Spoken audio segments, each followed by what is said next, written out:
Hi viewers, good morning. Welcome to profit master dot in. ఇవాళ 1 October Friday.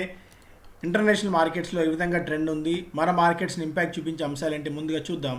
Asian markets ఒక బలహీనమైన ట్రెండ్తో trade అవుతున్నాయి. Nikkei 1.7% నష్టాలతో trade అవుతుంటే షాంఘై 1% గెయిన్స్తో కనిపిస్తోంది.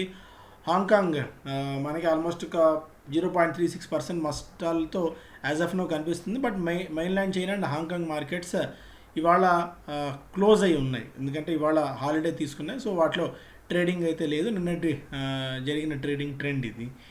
ఇక మనకి అమెరికన్ మార్కెట్ చూస్తేనేమో నిన్న డౌ జోన్స్ ఏకంగా 550 పాయింట్లు కోల్పోయింది. 1.59%. S&P 500 మధ్యకాలంలో ఎప్పుడు లేని విధంగా 1.2% దాకా కోల్పోయింది. అండ్ నాస్డాక్ కూడా ఒక 0.5% మేర కోల్పోవడం చూసాం. ఓవరాల్గా S&P 500 worst month since March 2020. March 2020 తర్వాత ఈ స్థాయిలో పతనం మనకి S&P 500 ఇప్పుడే కనిపిస్తుంది. Because of various factors. ఒక రీజన్ దీనికి అన్ని మనం చెప్పుకోలేము. అయితే మార్కెట్స్ బాగా పెరిగి ఉన్నాయి కాబట్టి కొద్దిగా మనకి సెల్లింగ్ అయితే వస్తుంది. బట్ అక్కడ ఈ గవర్నమెంట్ షట్డౌన్ని ప్రివెంట్ చేయడానికి Biden science temporary funding bill to prevent government shutdown. ఎందుకంటే కాంగ్రెస్ ఇంకా బిల్లు ఆమోదం తెలపలేదు కాబట్టి ఈ ఫండింగ్ క్రంచ్ అక్కడ కొనసాగే అవకాశం అయితే మనకి కనిపిస్తుంది. అండ్ ఆయిల్ చూస్తేనేమో బ్రెంట్ క్రూడ్ $78.5 దగ్గర ట్రేడ్ అవుతుంది. గోల్డ్లో నిన్న ఒక సడన్ జంప్ చూసాం. ఒక $25-30 దాకా గోల్డ్ పెరిగింది. బికాజ్ యుఎస్లో ఉన్న అనిశ్చితి పరోక్షంగా గోల్డ్ వైపు ఇన్వెస్టర్ని మళ్లించే అవకాశం ఉంటుంది కాబట్టి గోల్డ్లో పెరుగుతోంది.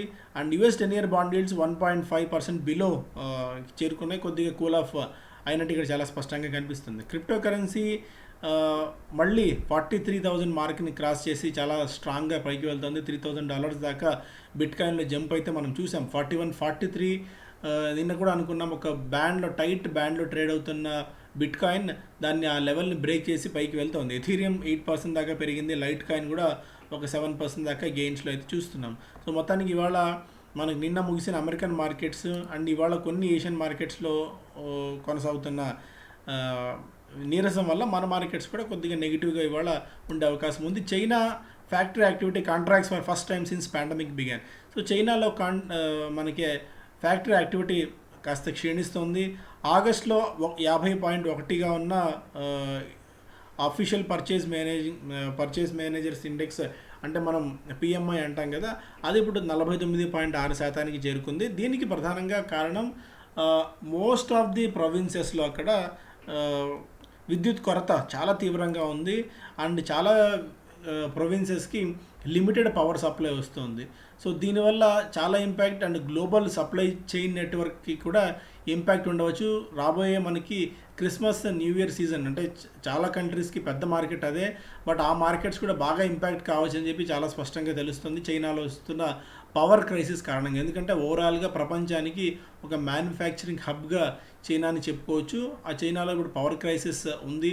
ఫస్ట్ మనం కరోనా చూసాం, తర్వాత ఎవర్ గ్రాండ్ క్రైసిస్ చూసాం. ఇప్పుడు పవర్ ఇష్యూస్ కూడా ఇప్పుడు ప్రస్తుతం చైనా ఎదుర్కొంటుంది. సో ప్రపంచానికి ఇంకా ఎన్ని కష్టాలని చైనా తీసుకురాబోతుందో మనం ఊహించడం కూడా కష్టంగా ఉంది. అండ్ ఎకనామిక్ టైమ్స్ చూస్తేనేమో ఫస్ట్ పేజ్లో dot asks Vodafone Idea Airtel to pay 3,000 crore పెనాల్టీస్ in 3 weeks. Okay. And Shah led committee to okay winning bid for Air India soon. So mostly Tata group Air ఇండియాని దక్కించుకునే అవకాశం ఉంది అని చెప్పి స్ట్రీట్ ఎక్స్పెక్ట్ చేస్తుంది. And lenders approach RBI after 30,000 crore Srei loans turn NPA. So NPA అయిన కారణంగా Srei infra మనకి Srei group so lenders approach అయ్యారు రిజర్వ్ బ్యాంక్ ఆఫ్ ఇండియాని.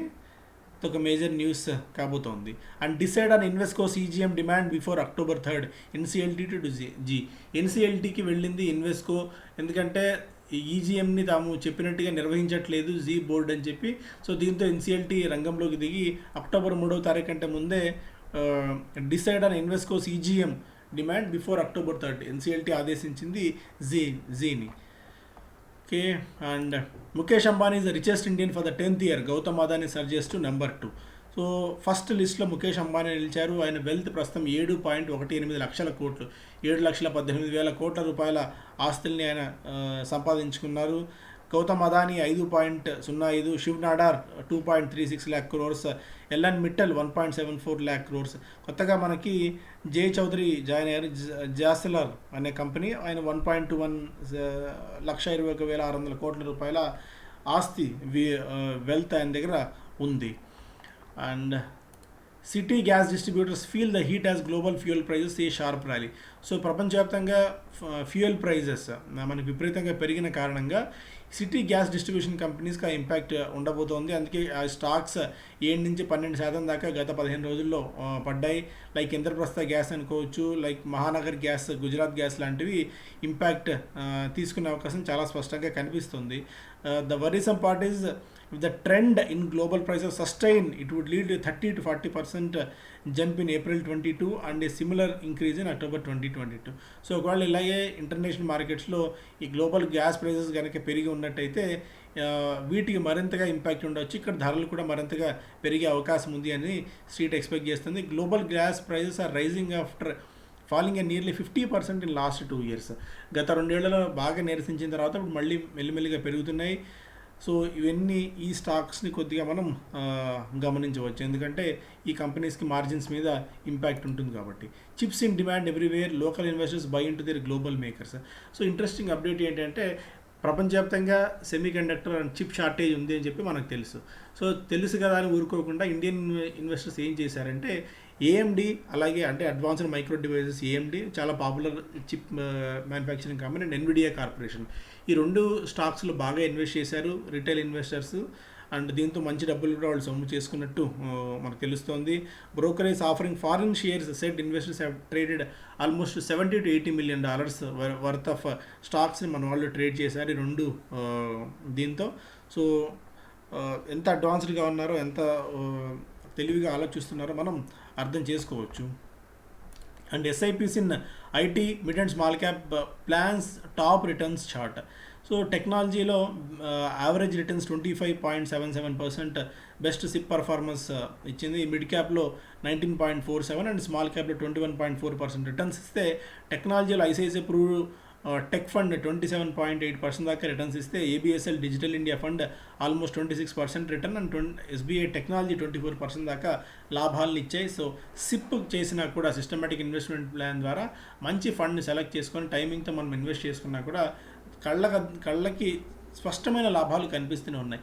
ఎంత స్టాక్స్లో ట్రేడ్ చేసేవాళ్ళైనా, ఎంత ఉత్సాహవంతులైనా, ఎంత మార్కెట్ గురించి అవగాహన ఉండి ఫండమెంటల్స్, టెక్నికల్స్ కాచి వడబోసి తాగిన వాళ్ళు కూడా ఐ సజెస్ట్, ఎందుకంటే మా టీంలో కూడా అందరూ పర్సనల్గా కూడా మ్యూచువల్ ఫండ్స్లో ఇన్వెస్ట్ చేస్తాం. ఎందుకంటే మార్కెట్ అప్స్ అండ్ డౌన్స్ ఉన్నప్పుడు మనం ఖచ్చితంగా టైం చేయలేం కాబట్టి ఒక కార్పస్ని మనం సిప్ ద్వారా మనం పెట్టుకుంటూ వెళ్తే 5 years or 10 years డౌన్ లేని ఒక మంచి కార్పస్ బిల్డ్ అవుతుంది మనకు తెలియకుండానే. సో దాన్ని కూడా మనం పరిగణలోకి తీసుకోండి. అండ్ కొద్దిగా మనకి మార్కెట్ గురించి అవగాహన ఉంటే ఎప్పటికప్పుడు థిమాటిక్ ఫండ్స్ని ఇన్వెస్ట్ చేసుకోవడం లాంటి వాటిని కూడా మనం చేసుకోవచ్చు. అండ్ సో సిప్ రిటర్న్స్ ఎంత క్లియర్గా కనిపిస్తున్నాయి మనం ఇక్కడ చూడవచ్చు. Maruti junks diesel plan steps up focus on green mobility. So 1.5 litre అతిపెద్ద డీజిల్ ఇంజిన్ తయారు చేయాలనుకున్న ఆలోచన కూడా మారుతి సుజుకి డ్రాప్ చేసింది. గ్రీన్ మొబిలిటీ మీద ఎక్కువగా ఫోకస్ పెట్టబోతోంది. సిఎన్జి వెహికల్స్ మీద ఎక్కువగా దృష్టి సారించాలని చెప్పి కంపెనీ ఆలోచిస్తుంది. CNG expected to account for 1/4 of companies local sales by FY24 నాటికి 10% సేల్స్ సిఎన్జి ద్వారానే రావాలనేది కంపెనీ ఆలోచనగా పెట్టుకుంది. ఓవరాల్గా ఇప్పుడు వరకైతే 16% దాకా మార్కెట్ వాటాన్ని కైవసం చేసుకుంది Maruti Suzuki. Airtel unit extra plans to invest 5,000 crores by 2025. 5G వస్తుంది, డేటా వినియోగం బాగా పెరుగుతుంది కాబట్టి డేటా సెంటర్స్ని మరింతగా పెంచబోతుంది. డేటా సెంటర్ పార్క్స్ని మరొక 5,000 కోట్ల రూపాయలతో ముంబై, పూణే, బెంగళూరు, హైదరాబాద్, నోయిడా, చెన్నై, కోల్కతా లాంటి ప్రాంతాల్లో కొత్త సెంటర్స్ని విస్తరించబోతోంది Airtel. Every 100 rupees invested in civil aviation gives economic output of 325 rupees. మనకి ఏవియేషన్ సెక్టార్లో ₹100 ఇన్వెస్ట్ చేస్తే ₹325 అవుట్పుట్ వస్తుంది. 100 డైరెక్ట్గా ప్రత్యక్ష ఉద్యోగాలు వస్తే 610 పరోక్షంగా ఉద్యోగ ఉపాధి లభిస్తుంది అని చెప్పి సింధియా గారు చెప్తున్నారు, సివిల్ ఏవియేషన్ మినిస్టర్. సో మరింతగా ఇండియాలో ఇన్వెస్ట్ చేయండి అని చెప్పి ఆయన ఫారిన్ కంపెనీస్ని కోరుతున్నారు. బిజినెస్ స్టాండర్డ్ చూస్తేనేమో ఫస్ట్ పేజ్లో NCLT ask G2 hold EGM and Invesco already చూసాం. మీషో చిన్న startup company $570 million సమీకరించింది. $5 billion valuation, 35-40,000 crores. ఒక చిన్న స్టార్టప్ కంపెనీ వాల్యుయేషన్ తీసుకుంటుందంటే ఏ స్థాయిలో డిమాండ్ ఉందో, కొత్త ప్రోడక్ట్స్కి కొత్త రీచ్, ఇన్నోవేటివ్గా బిజినెస్ చేసే వాళ్ళకి మనం ఇక్కడ అర్థం చేసుకోవచ్చు. న్యూ ఆర్బీఐ నామ్స్ మే హిట్ 50% రికరింగ్ పేమెంట్స్. ఇవాళ నుంచి రికరింగ్ పేమెంట్స్కి నామ్స్ చేంజ్ అవుతున్నాయి కాబట్టి మీ అందరికీ తెలిసిందే. సో వాటికి సంబంధించి మేబీ 50% హిట్ అవ్వచ్చు కొద్దిగా రికరింగ్ పేమెంట్స్ అన్నది ఒక ఆందోళన. Silver screen set to hog the limelight once again. Okay, costlier oil and coal may hurt cement FMCG companies. Analysts warn that the markets will react negatively if Brent reaches $90 a barrel. So ఒకవేళ మనకి 70 నుంచి 80 మార్క్కి చేరుకుంది almost barrel చమురు, అది కనుక $90 చేరుకున్నట్టయితే పరోక్షంగా చాలా కంపెనీస్కి ఇంపాక్ట్ ఉంటుంది.